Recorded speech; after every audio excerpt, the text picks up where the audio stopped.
King Edmund stood at the tall window of his castle, watching his daughter Princess Isabella play in the garden below. Her laughter floated up to him like music, and for a moment, his worried face softened into a smile. At 19, Isabella was the most precious thing in his world. Her mother had died when Isabella was just 5 years old, leaving Edmund to raise her alone. The princess had her mother's golden hair and bright blue eyes, but she had inherited Edmund's kind heart and strong spirit. She was beloved by everyone in the kingdom, from the lowest servants to the highest nobles. The people called her their Sunshine Princess, because wherever she went, she seemed to bring joy and light. But Edmund's happiness was always shadowed by fear. As a king, he had made many enemies over the years. Some wanted his throne, others wanted revenge for old battles, and still others simply hated him because he was a just ruler who would not allow corruption in his court. Every day, he worried that someone might try to hurt Isabella to get to him. 3 years ago, Edmund had married Lady Victoria, a beautiful woman from a neighboring kingdom. The marriage was supposed to bring peace between their lands and give Isabella a mother figure. Victoria was elegant and charming, with raven black hair and green eyes that seemed to see everything. When they first met, Edmund thought he had found the perfect wife and stepmother for his daughter. At first, everything seemed wonderful. Victoria was kind to Isabella, at least when Edmund was around. She would brush the princess's hair, help her choose dresses, and even read her bedtime stories. Isabella was so happy to have a mother figure that she quickly grew attached to Victoria, calling her mother within just a few months. But as time passed, Edmund began to notice small changes. Isabella seemed more quiet and withdrawn. She spent less time playing in the gardens and more time alone in her room. When Edmund asked her about it, she would just smile and say she was fine. But her smile didn't reach her eyes anymore. Victoria, meanwhile, seemed to be settling into her role as queen very well. She charmed the court with her wit and beauty, and many nobles praised Edmund for his choice of wife. She was intelligent and gave good advice about kingdom matters. She organized grand parties and made sure the castle always looked perfect. On the surface, everything appeared to be going wonderfully. Edmund tried to convince himself that Isabella was just growing up, becoming more serious as she prepared to take on royal duties someday. But a father's heart knows when something is wrong, and deep down, he felt that something was troubling his beloved daughter. One evening, as Edmund was reviewing reports in his study, he heard crying coming from Isabella's room. He immediately put down his papers and hurried to check on her. When he knocked on her door, the crying stopped suddenly. "Isabella, sweetheart, are you all right?" he called softly. "Yes, father, I'm fine," came her muffled reply, but he could hear that she had been weeping. Edmund gently pushed open the door and found Isabella sitting on her bed, wiping her eyes with a handkerchief. Her face was red and puffy from crying, and her golden hair was messy. "What's wrong?" "My darling." Edmund sat beside her and pulled her into his arms. Isabella was his weakness. He could face any enemy, fight any battle, but seeing his daughter in pain broke his heart completely. "It's nothing, father. Just a silly dream," Isabella whispered, but she couldn't meet his eyes. Edmund knew she was lying, but he also knew Isabella was stubborn like him. If she didn't want to talk about something, pushing her would only make her close up more. So he simply held her close and stroked her hair. "You know you can tell me anything, don't you?" he said gently. "No matter what it is. I will always love you and protect you." Isabella nodded against his chest, but she still didn't tell him what was really bothering her. After Edmund left her room, she lay awake for hours, staring at the ceiling and thinking about Victoria's words from earlier that day. The truth was that Victoria had been saying terrible things to Isabella for months now, but only when they were alone. In front of Edmund and the court, Victoria was the perfect stepmother. But when no one else was around, she would whisper cruel words that cut deep into Isabella's heart. "Your father only keeps you around because he feels guilty about your mother's death," Victoria had said that afternoon as they walked through the castle corridors. "If it wasn't for that guilt, he would have sent you away to marry some foreign prince years ago." "You're wrong," Isabella had replied, but her voice shook with uncertainty. Victoria smiled coldly. "Am I? Think about it, dear. Your father is a king. He needs sons to carry on his bloodline. You're just a reminder of his first wife, a painful memory he's too soft-hearted to get rid of." These words echoed in Isabella's mind every night. Victoria was clever and knew exactly how to plant seeds of doubt. She would say things like, "Your father seemed so much happier before you came down to dinner," or, "I hope you're not bothering your father with your childish problems. He has a kingdom to run, you know." Slowly, these comments were poisoning Isabella's relationship with her father. She began to second-guess every conversation, wondering if Edmund really wanted to spend time with her or if he was just being polite. She started avoiding him, thinking she was doing him a favor by not burdening him with her presence. Edmund noticed the change immediately. His daughter, who used to run to greet him whenever he returned from meetings or trips, now barely looked up when he entered a room. She used to chatter excitedly about her day, but now she gave short, quiet answers to his questions. "Is Isabella feeling well?" Edmund asked Victoria one evening as they dined alone. Isabella had claimed she wasn't hungry and had gone to bed early. Victoria delicately cut a piece of meat and gave Edmund a concerned look. "She seems fine to me, dear. Perhaps she's just becoming more mature. Young ladies often go through phases like this." "But she seems so sad," Edmund insisted. "Yesterday I asked if she wanted to go riding with me, and she said she didn't want to bother me. Since when does spending time with my daughter bother me?" Victoria reached across the table and patted Edmund's hand. "You worry too much. Isabella is 19 now. She's probably thinking about marriage and her future. It's natural for her to become more independent." Edmund wanted to believe his wife, but his instincts told him something else was going on. He began paying closer attention to Isabella, trying to figure out what had changed. He noticed that she seemed especially quiet after spending time with Victoria, and that she often looked nervous when the three of them were together. One day, Edmund decided to surprise Isabella with her favorite meal, honey cakes from the kitchen. He remembered how she used to love it when he would sneak treats up to her room when she was little. He climbed the stairs to her chambers with a plate of warm cakes, excited to see her smile. As he approached her door, he heard voices inside. Victoria was speaking, and her tone was much harsher than Edmund had ever heard before. "Stop being so selfish, Isabella. Your father has important matters to attend to, and you're constantly demanding his attention like a spoiled child." Edmund stopped in his tracks, pressing himself against the wall to listen. "I don't demand his attention," Isabella's voice replied, sounding hurt and confused. "I barely speak to him anymore."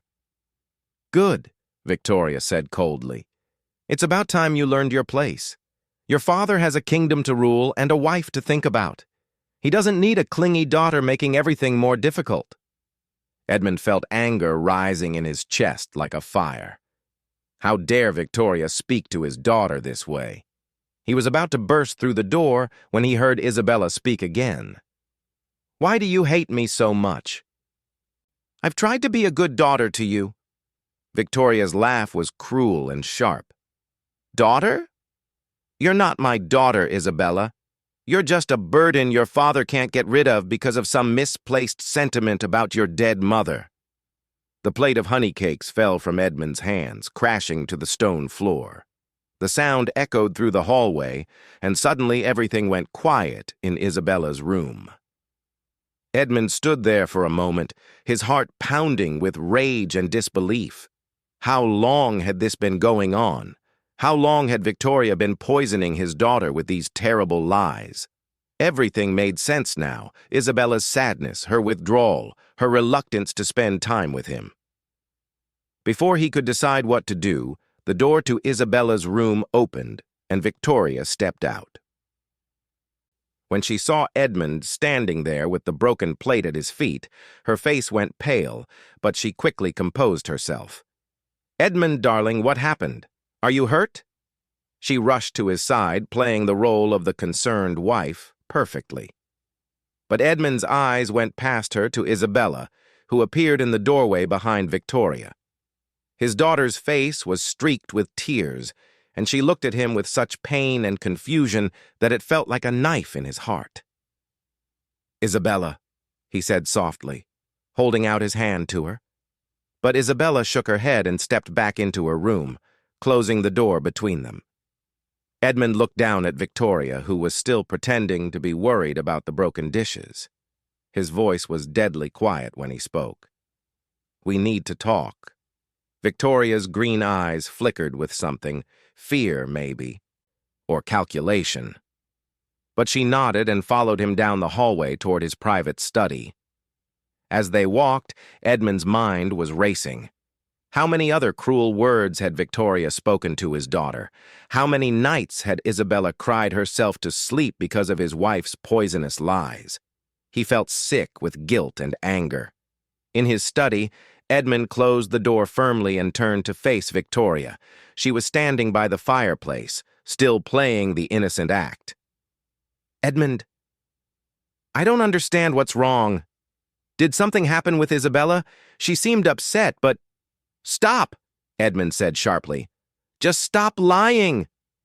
Victoria's mask slipped slightly, but she tried to maintain her composure. "I don't know what you mean."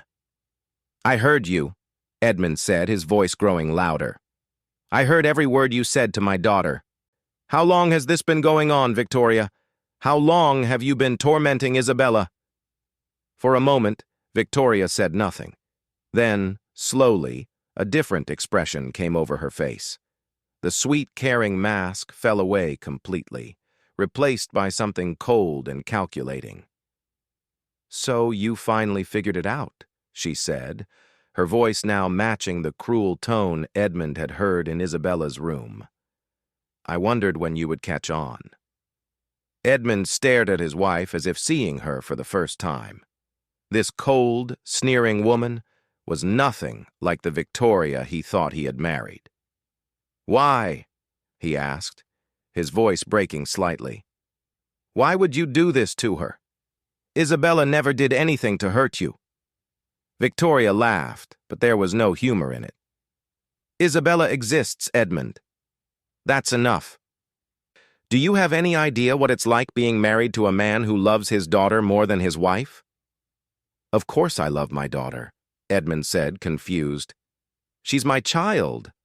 I thought you understood that when you married me." "I thought I could handle it," Victoria replied, beginning to pace around the room like a caged animal. "I thought that once we had children of our own, you would forget about her. But you never even touch me, Edmund. You're too busy worrying about precious Isabella to be a real husband." Edmund realized with horror that Victoria was consumed by jealousy. Not romantic jealousy, but something darker. She couldn't stand that there was someone in the world that Edmund loved more than he loved her. "You're sick," he said quietly. "Isabella is my daughter. My love for her has nothing to do with my feelings for you, doesn't it?" Victoria stopped pacing and stared at him with blazing eyes. "Every time I plan something for us, you wonder if Isabella wants to join. Every time I try to have a conversation with you, you're distracted thinking about her. Every time I reach for you, you pull away because you're worried about some imaginary problem she might have." Edmund felt a chill run through him as he realized that Victoria's jealousy ran deeper than he had ever imagined. She didn't just dislike Isabella. She truly hated her. "So you decided to drive her away from me," he said, the pieces falling into place. "You've been telling her lies, making her think I don't want her around?" Victoria shrugged, as if they were discussing the weather. "It was working, too. In another few months, I could have convinced her to accept a marriage proposal from that prince in the Eastern Kingdoms. She would have been out of our lives forever. The casual way Victoria spoke about destroying his relationship with his daughter made Edmund's blood run cold. He realized that he had brought a monster into his home, and that monster had been slowly poisoning the most precious thing in his life. "Get out," he said quietly. Victoria blinked, surprised by his reaction. "What?" "Get out of my sight before I do something I'll regret," Edmund said, his voice growing stronger. "Pack your things and leave my castle." Victoria's confident expression finally cracked. "You can't be serious. I'm your wife, your queen." "You're nothing to me," Edmund said, and for the first time in his life, he meant those words with every fiber of his being. "You're less than nothing. You tried to destroy my daughter, and for that, I will never forgive you." Victoria's face twisted with rage and desperation. She had gambled everything on her ability to manipulate Edmund, and now she was losing. "You'll regret this," she hissed. "You need me, Edmund. The alliance with my father's kingdom depends on our marriage." "Then the alliance is over," Edmund replied without hesitation. "I'd rather face a war than spend another day married to you." As the reality of her situation sank in, Victoria's anger exploded into something ugly and dangerous. "Fine," she screamed, "but don't think this is over. You've made a terrible enemy today, Edmund, and poor little Isabella, she'll never trust you again. The damage is already done." With those words, Victoria swept out of the room, leaving Edmund alone with his guilt and rage. He stood there for several minutes, trying to process everything that had happened. His marriage was over, his alliance with Victoria's father was destroyed, and worst of all, his relationship with Isabella was badly damaged. Victoria's cruel words had created a wound between father and daughter that might never fully heal.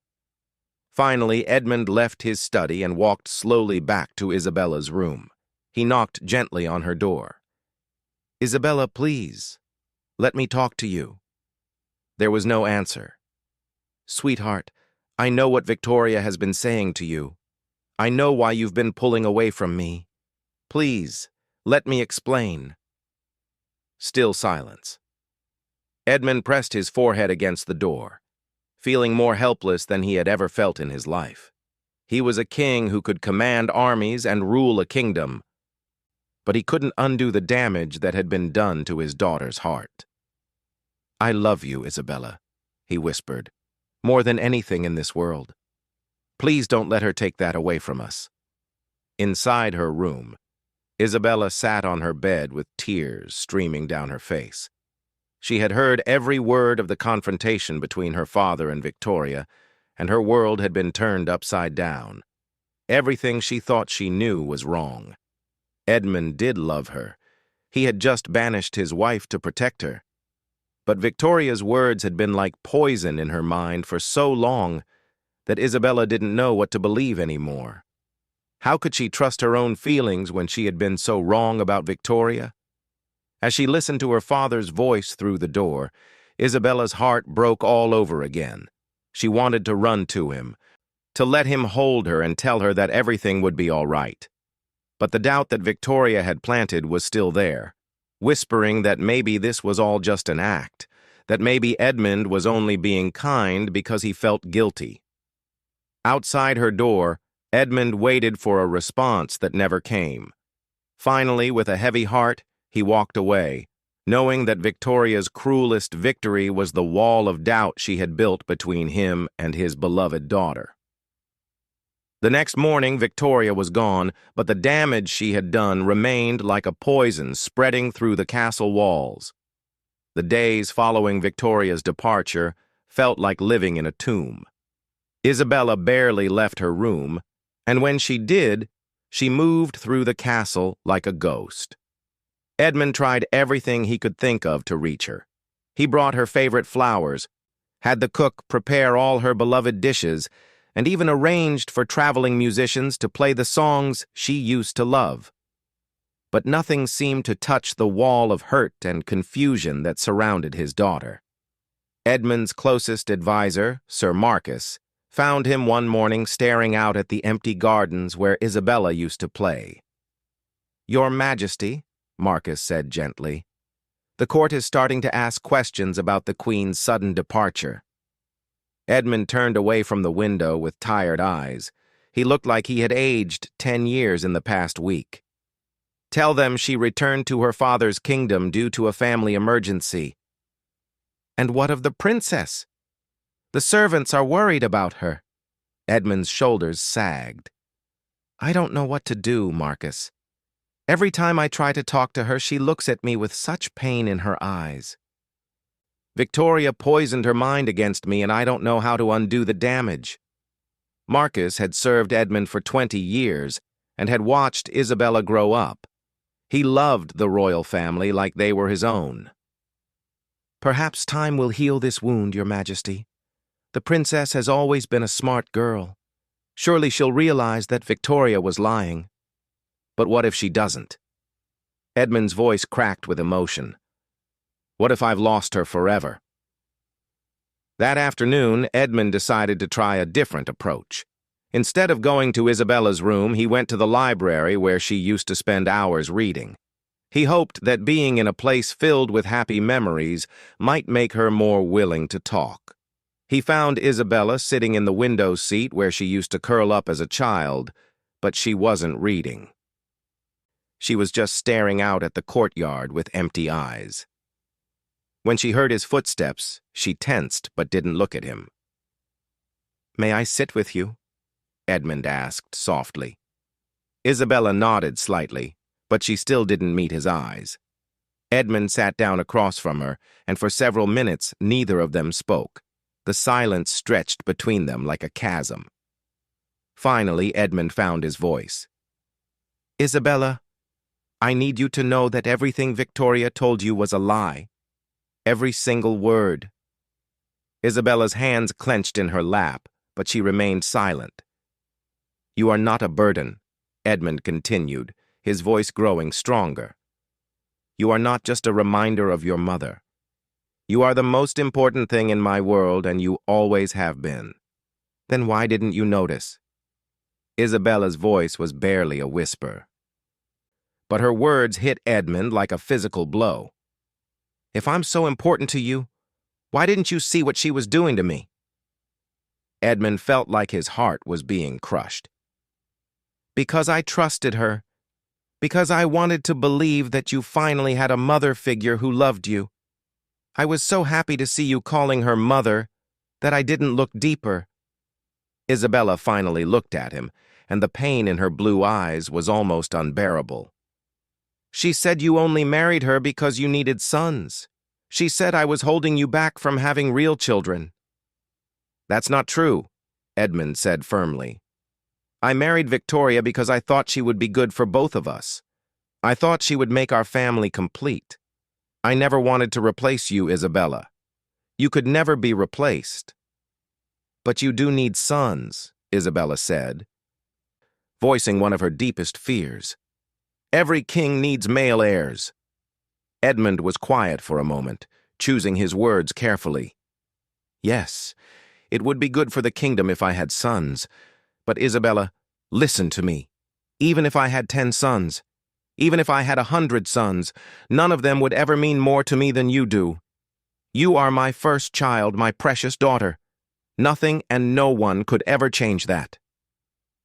Isabella wanted to believe him, but Victoria's words still echoed in her mind. "She said you were tired of taking care of me. She said I was too old to still need my father." Edmund moved closer to his daughter, slowly reaching for her hands. When she didn't pull away, he gently held them in his own. "Isabella, look at me," he said softly. When she finally met his eyes, he continued. "You will never be too old to need your father. And I will never be too tired to take care of you. When you were born, I promised your mother that I would always protect you and love you. That promise doesn't have an expiration date." For the first time in weeks, Isabella's eyes filled with tears. But these were different from the tears of despair she had been crying. These tears carried hope. "I was so scared," she whispered. "I thought you didn't want me anymore." Edmund pulled his daughter into his arms, holding her tightly against his chest. "Oh, my darling girl, I will always want you, always." They sat together like that for a long time, with Isabella crying against her father's shoulder while Edmund stroked her hair and whispered reassuring words. It felt like the first step toward healing the wound that Victoria had created. But their reconciliation was interrupted by the sound of urgent footsteps in the hallway. Sir Marcus appeared in the library doorway, his face grave. "Your Majesty, I'm sorry to interrupt, but we have a problem. A messenger has arrived from King Charles's court." King Charles was Victoria's father, and Edmund felt a chill run through him. "What does he want?" "He's demanding an explanation for his daughter's treatment. The message says that Victoria arrived home in tears, claiming you threw her out without cause. King Charles is threatening to declare war unless you apologize and take Victoria back." Edmund felt Isabella tense in his arms. The political ramifications of banishing Victoria were starting to unfold, and they were worse than he had feared. "What else?" Edmund asked, because he could see there was more bad news in Marcus's expression. The message also contained accusations against Princess Isabella. King Charles claims that Victoria told him the princess was the cause of all the problems in your marriage. He's demanding that Isabella be sent away to a convent as punishment. Isabella gasped and pulled away from her father, her face going white. "A convent? But father, I didn't do anything wrong."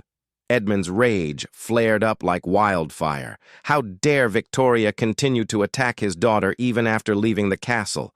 How dare she drag her father into her lies and manipulation? "She won't go anywhere," Edmund said firmly, pulling Isabella close again. "No one is going to send you away."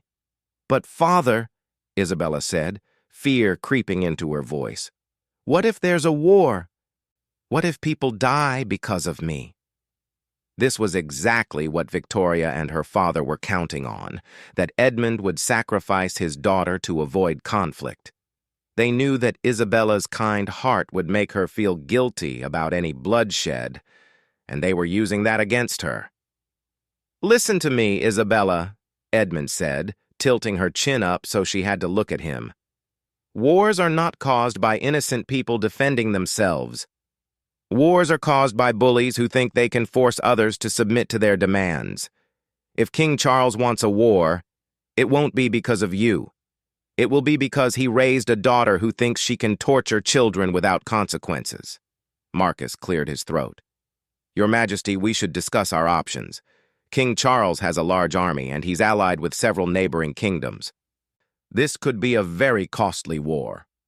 Edmund stood up, his protective instincts fully activated. "Then we'll prepare for war, send messages to our allies, double the guard around the castle. And Marcus—" "Yes, Your Majesty." "Make sure everyone knows that Princess Isabella is under my complete protection. Anyone who suggests otherwise will answer to me personally." Over the next few days, the situation continued to worsen. More messages arrived from King Charles, each one more threatening than the last. He demanded not only that Victoria be reinstated as queen, but also that Isabella publicly apologize for causing discord in the royal marriage and accept banishment to a distant convent. Edmund refused every demand, but the pressure was building. Several of his own nobles began to suggest that perhaps it would be easier to just give King Charles what he wanted. They whispered that one princess wasn't worth a war that could destroy the kingdom. These whispers reached Isabella's ears through the servants' gossip, and they reopened all the wounds that were just beginning to heal. Late one night, she came to her father's study where he was reading military reports by candlelight. "Father," she said quietly, "maybe I should go." Edmund looked up from his papers, seeing his daughter standing in the doorway in her nightgown, looking small and vulnerable. Go where, sweetheart? To the convent. Or to marry someone in a faraway kingdom. If it would stop the war. Edmund stood up so quickly that his chair fell over. Absolutely not. I won't even consider it. But people are saying that I'm not worth a war. Maybe they're right.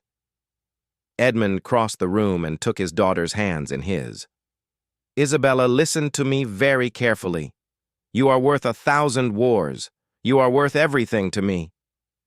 But what about all the innocent people who might die? What about our soldiers and their families? Edmund could see that Victoria's poisonous influence was still at work, making Isabella doubt her own worth and feel guilty for things that weren't her fault. He realized that defeating Victoria would require more than just banishing her from the castle. He would have to defeat the lies she had planted in Isabella's mind. Isabella, do you remember the story I used to tell you about the brave knight who had to choose between saving a village and saving a single innocent child? Isabella nodded. It had been one of her favorite bedtime stories when she was little. What did the knight choose? He saved the child, Isabella said softly. And then he found a way to save the village too. That's right. Because truly good people don't sacrifice the innocent to make their lives easier.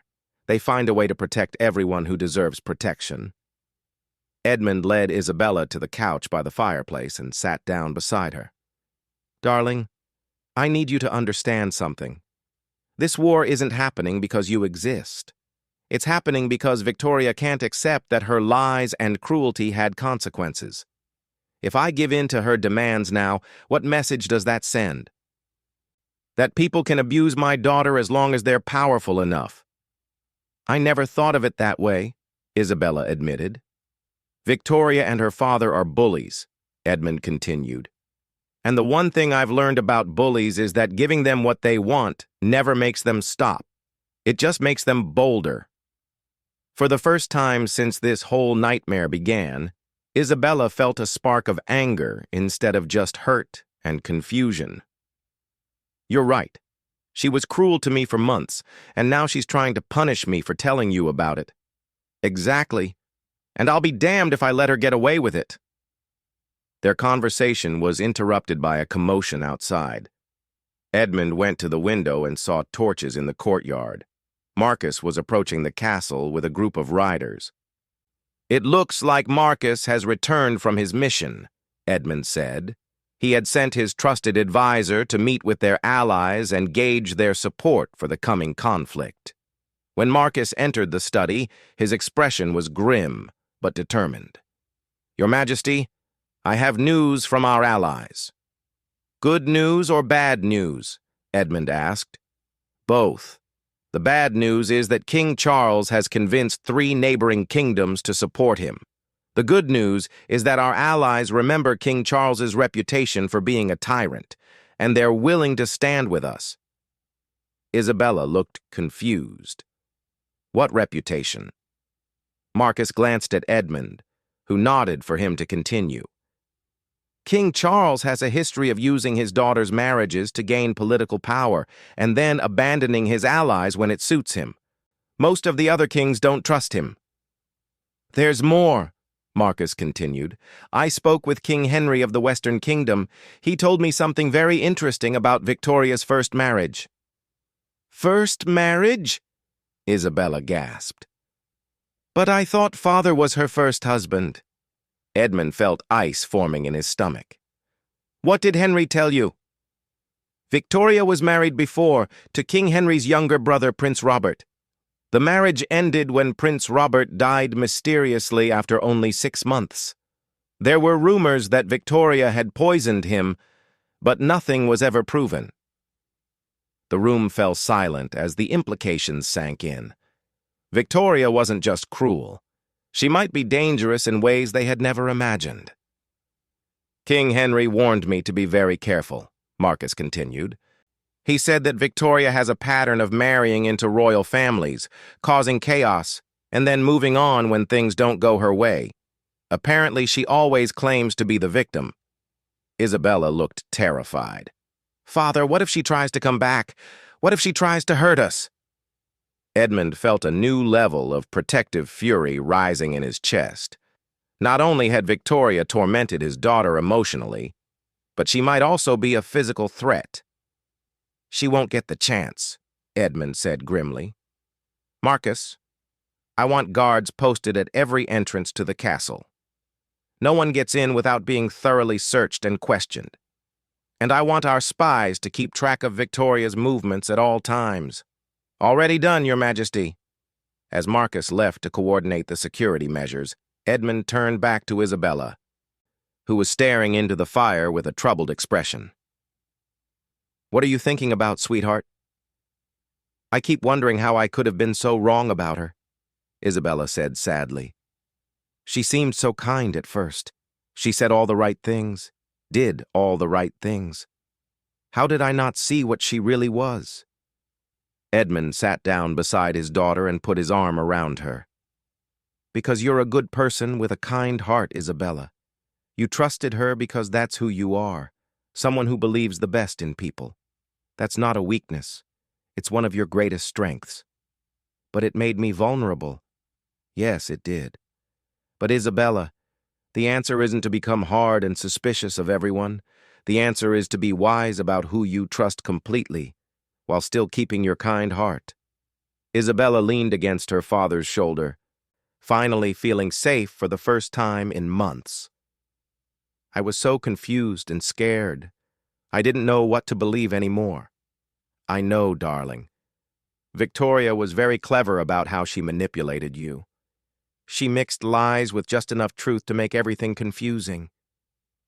The worst part was feeling like I was losing you," Isabella whispered.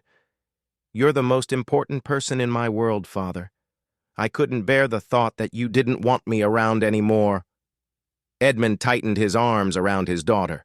"You will never lose me, Isabella. Never. We may face wars, political intrigue, and people who want to tear us apart, but nothing will ever change the fact that you are my daughter, and I love you more than life itself." As they sat together by the fire, both of them felt like they were finally beginning to heal from Victoria's attack on their relationship. But outside the castle walls, storm clouds were gathering. King Charles's army was mobilizing, and Victoria was plotting her next move. The war that was coming would test everything Edmund and Isabella had rebuilt between them. Victoria's cruel words had been just the beginning. Now she was preparing to shatter their world in ways they couldn't even imagine. But for tonight, at least, father and daughter were together again, and that gave them the strength they would need for the battles ahead. The war began at dawn on a gray October morning. Edmund stood on the castle walls with Isabella beside him, watching King Charles's army spread across the valley like a dark stain on the landscape. The enemy force was larger than expected. Charles had clearly been planning this for longer than anyone realized. "Are you afraid, Father?" Isabella asked quietly. Edmund looked down at his daughter, who had insisted on staying by his side despite his attempts to convince her to hide in the castle's safest chambers. At 19, Isabella had developed a quiet courage that reminded him so much of her mother. "Yes," he admitted, "but not of dying. I'm afraid of what might happen to you if something goes wrong." Isabella took her father's hand in hers. "Nothing will go wrong. We're fighting for the truth, and the truth is stronger than all of Victoria's lies." As they watched, a small group rode out from King Charles's army, carrying a flag of truce. Edmund could see Victoria among them, her black hair flowing behind her like a dark banner. Even from a distance, her presence seemed to radiate malice. "They want to negotiate," Sir Marcus observed, joining them on the walls. Edmund's jaw tightened. "There's nothing to negotiate. They can either withdraw their army and leave us in peace, or face the consequences of their aggression." But as the delegation approached the castle gates, a terrible realization struck him. Victoria wasn't coming to negotiate. She was coming to deliver one final devastating attack. The delegation stopped just outside arrow range, and King Charles himself stepped forward. He was a tall, thin man with Victoria's green eyes and a cruel mouth that showed where she had learned her capacity for cruelty. "King Edmund!" Charles called out in a voice that carried across the battlefield. "I've come to give you one last chance to see reason." Edmund appeared at the battlements, his royal armor gleaming in the pale morning light. "State your terms, Charles. Though I warn you, they won't be accepted." Charles smiled coldly. "My terms are simple. Return my daughter to her rightful place as your queen. Send Princess Isabella to a convent where she can no longer cause trouble, and pay reparations for the insult you've given to my family." "Never," Edmund replied without hesitation. "Then perhaps you'll change your mind when you hear what Victoria has to tell you," Charles said, gesturing to his daughter. Victoria urged her horse forward, close enough that her voice would carry to the castle walls. When she spoke, her words were designed to cut like knives. "Edmund, my dear former husband," she called out sweetly. "Before we begin this war, I thought you should know the truth about your precious Isabella." Edmund felt ice forming in his veins, but he kept his expression steady. "I know everything I need to know about my daughter." Victoria's laugh was like breaking glass. "Do you? Did you know that she came to me begging me to convince you to send her away? Did you know that she told me she wished she had never been born because she was such a burden to you?" Isabella gasped beside her father, her face going white. These were twisted versions of conversations that had happened during her darkest moments, when Victoria's manipulation had been at its worst. "She's lying," Isabella whispered, but her voice shook with uncertainty. Victoria wasn't finished. "Poor little Isabella was so convinced that you didn't love her that she used to cry herself to sleep every night. She told me that she planned to run away because she couldn't bear being such a disappointment to her father." Edmund's hands clenched into fists, but he forced himself to remain calm. He could see what Victoria was doing. She was trying to use Isabella's own pain against them, twisting moments of vulnerability into weapons. "And the best part," Victoria continued, her voice rising with malicious glee, "is that she was right. You don't really love her, Edmund. You just keep her around out of guilt and duty. If you truly loved her, you would have noticed what I was doing to her months earlier."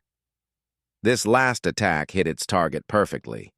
Edmund felt a spike of self-doubt pierce through his anger. There was a grain of truth in Victoria's words. He had been blind to Isabella's suffering for far too long.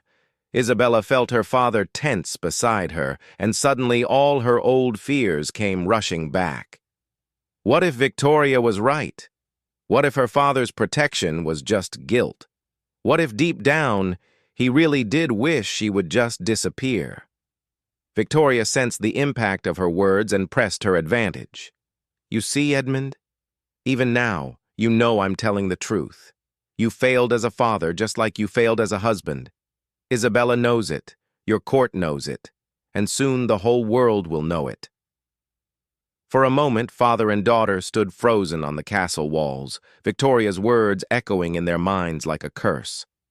This was her masterstroke, not just attacking them individually, but attacking the very foundation of their relationship. But then Isabella did something that surprised everyone, including herself.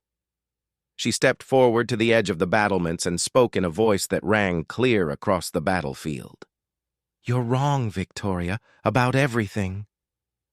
Victoria's confident smile faltered slightly. "Am I, dear? Then tell everyone how you used to beg me to make your father love you." "I did beg you," Isabella admitted, her voice growing stronger. "I begged you because you convinced me that I wasn't worthy of love. You spent months poisoning my mind with lies, making me doubt everything I knew to be true about my father's feelings for me." Edmund felt a surge of pride as he watched his daughter find her courage. Isabella continued, her voice carrying to every soldier on both sides of the conflict. "But you made one mistake, Victoria. You assumed that a 19-year-old girl who had been isolated and manipulated wouldn't be smart enough to see through your lies forever. You stupid child, Victoria snarled, her mask of sweet reason finally slipping completely. You have no idea what you're talking about. I know exactly what I'm talking about, Isabella shot back. I know that you married my father not out of love, but because you wanted to be a queen. I know that you couldn't stand having to share his attention with anyone else, even his own daughter. And I know that when you realized you couldn't make him love you more than he loves me, you decided to destroy what we have instead. Victoria's face twisted with rage. You arrogant little... And most importantly, Isabella interrupted, I know that my father loves me. Not out of guilt or duty, but because I am his daughter, and he is a good man with a good heart. That love survived your manipulation, your lies, and your cruelty. It will survive whatever else you try to do to us. The soldiers on both sides of the battlefield were listening intently to this exchange. Many of King Charles's men were beginning to look uncomfortable as they heard Victoria's true nature being exposed. Edmund stepped up beside his daughter, placing a protective hand on her shoulder. My daughter speaks the truth, Victoria. Your words have no power over us anymore. But Victoria had one more poison arrow in her quiver. How touching, she sneered. But it doesn't matter what you think you've overcome. This war will destroy both of you. And I'll make sure Isabella watches you die before I have her executed for treason. The naked malice in her voice shocked even her own father. King Charles stared at Victoria as if seeing her clearly for the first time. Victoria, he said slowly, what are you talking about? The princess isn't going to be executed. She's going to a convent. Victoria turned on her father with fury blazing in her green eyes. You pathetic old fool.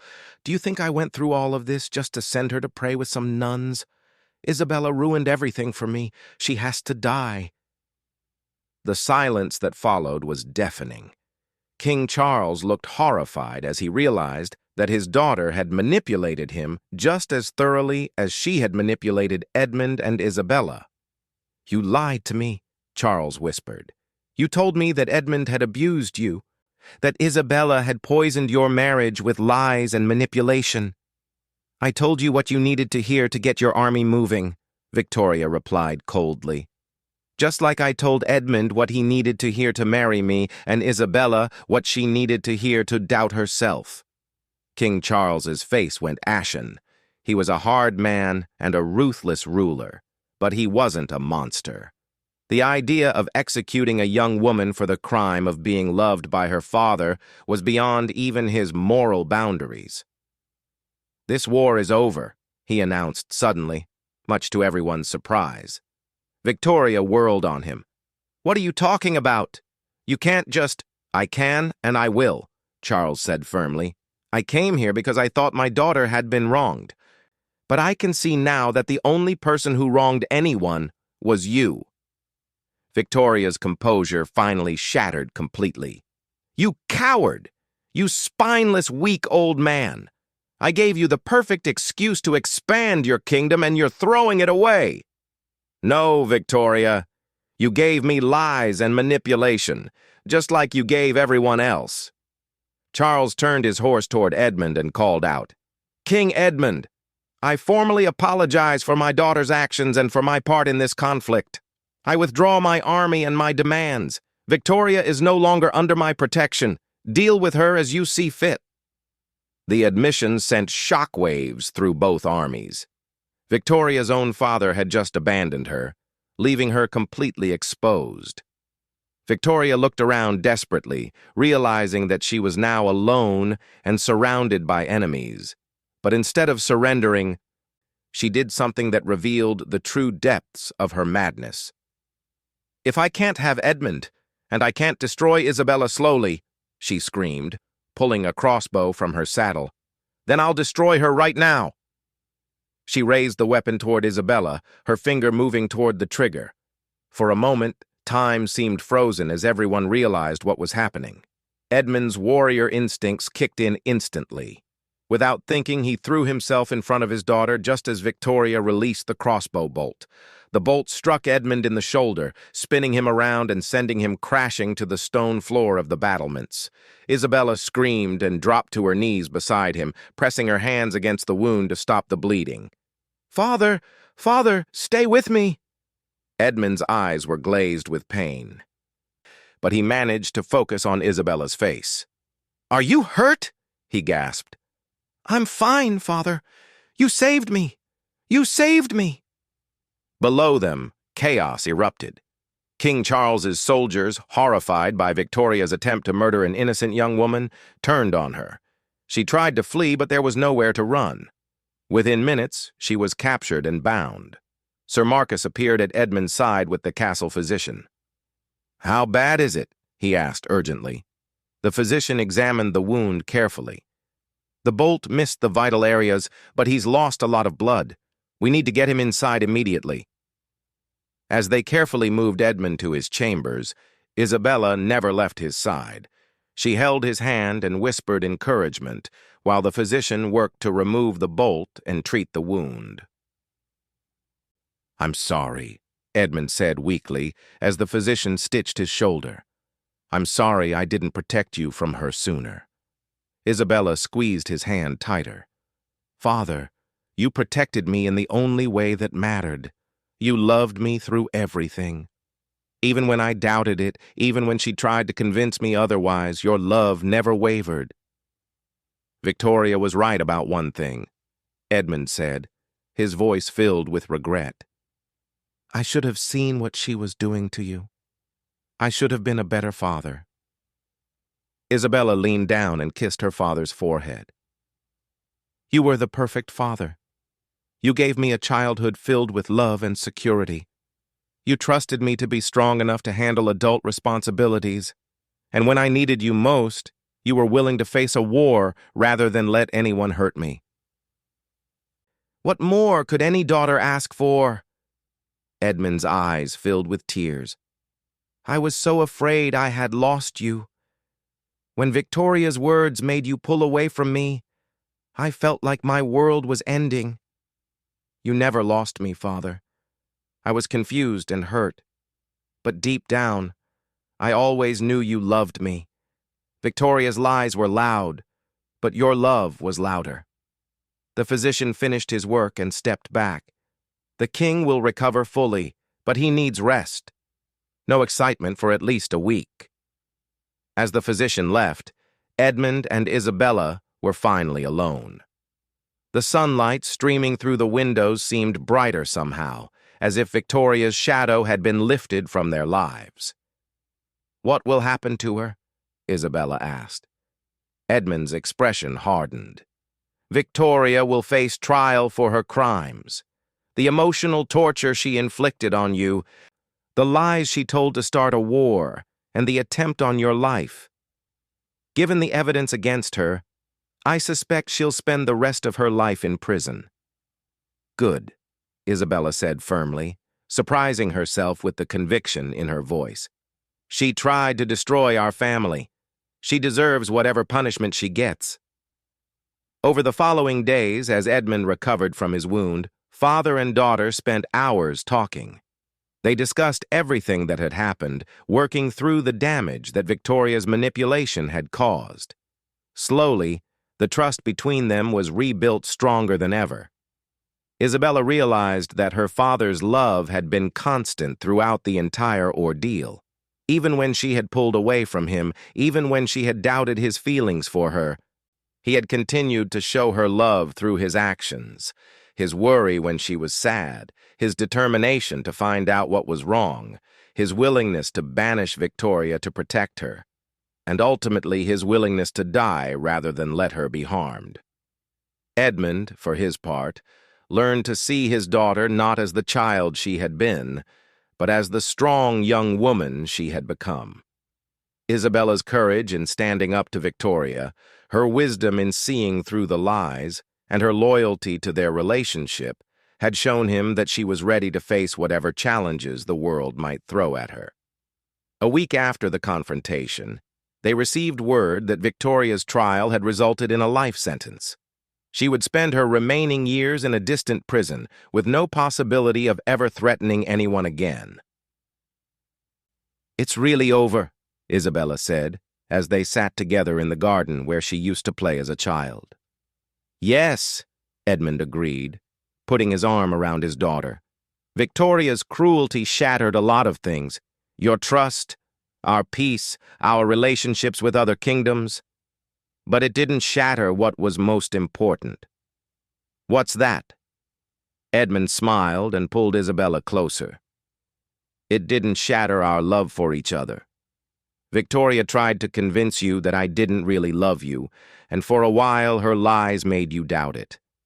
But love isn't just a feeling. It's a choice we make every day. I chose to love you when you were born, and I choose to love you every day since. No amount of cruel words can change that."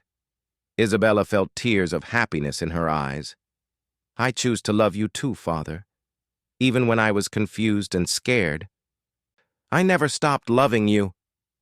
As they sat in the peaceful garden, both of them understood that they had survived something that would have destroyed many families. Victoria's cruel words had been designed to shatter everything they held dear, but instead they had emerged from the ordeal with a deeper understanding of each other and an unshakable faith in their bond. The king had tried to protect the princess, and in the end he had succeeded. Not just from physical harm, but from the corrosive poison of doubt and manipulation. Victoria's cruel words had indeed shattered many things, but the most important thing, the love between a father and daughter, had proven unbreakable. Years later, when Isabella became a queen in her own right, she would tell her own children the story of how their grandfather's love had saved her from a woman who tried to poison her heart with lies. She would teach them that love, real love, isn't weakened by attacks against it. It's made stronger. And in the castle where it all began, in the garden where a little princess once played, the flowers bloomed brighter than ever, as if celebrating the triumph of love over cruelty, truth over lies, and family over those who would try to tear it apart.